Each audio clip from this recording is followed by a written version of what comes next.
Alors, pour l'envoi des signaux trapézoïdaux vers la machine à pneus, il faut donc d'abord configurer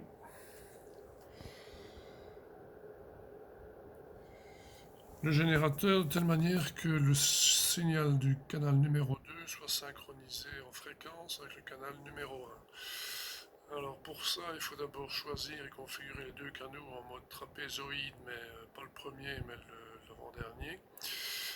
Mettre comme amplitude 5 volts, comme offset 2,5 volts pour qu'il soit en DC. Alors ensuite pour le numéro 2, il faut lui faire un décalage d'environ 20 degrés, donc phase 20 degrés, ou plus si on veut. Donc là 20 degrés, ça donne ça comme décalage. Ensuite pour le synchroniser, il faut aller donc dans le menu système. Et alors là on voit Sync Frec. Alors pour faire ça, au moment où il n'est pas synchronisé, on appuie sur la touche qui est en face de Sync. Hop. Et là on aboutit directement sur le canal numéro 1 avec son menu indiqué Sync. Donc on n'est pas en fait en configuration canal numéro 1, mais on est en configuration Sync de ce que le canal numéro 1 va piloter sur le canal numéro 2. Ici on voit que Frec est en vert. Donc la fréquence est ce qui va être synchronisé avec le canal numéro 2. Donc, quand on changera au canal numéro 1, ça changera également la fréquence au canal numéro 2. Donc on voit déjà ici par exemple qu'elles sont tous les deux à 6 Hz. Si on la change, ce que je montrerai après, eh ben, ça changera sur canal numéro 1 et aussi sur canal numéro 2. Donc par contre, si ici par exemple je rappuie sur le bouton qui est en face de Frec, ils vont redevenir indépendants. Voilà. Frec maintenant est blanc.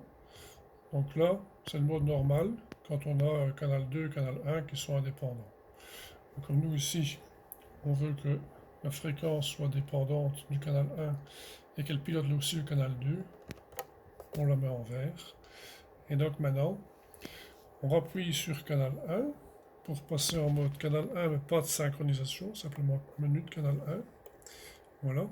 Et là on est vraiment dans le canal 1 pour modifier ses paramètres. Et on va voir que si je modifie ici avec le bouton rotatif la fréquence, eh bien la fréquence va varier également sur canal 2. Vous voyez, 8, 9. Donc maintenant, on voit que les deux canaux ici sont toujours synchronisés en une phase qui ne change pas de 20 degrés. Mais par contre, quand je modifie la fréquence sur le canal 1, il se modifie aussi automatiquement sur le canal 2. Donc ça c'est ce qu'il faut pour pouvoir simuler sa machine à pneus. Le pneu qui tourne et donc les flancs descendants et montants à la même fréquence sur les deux signaux d'entrée. Voilà.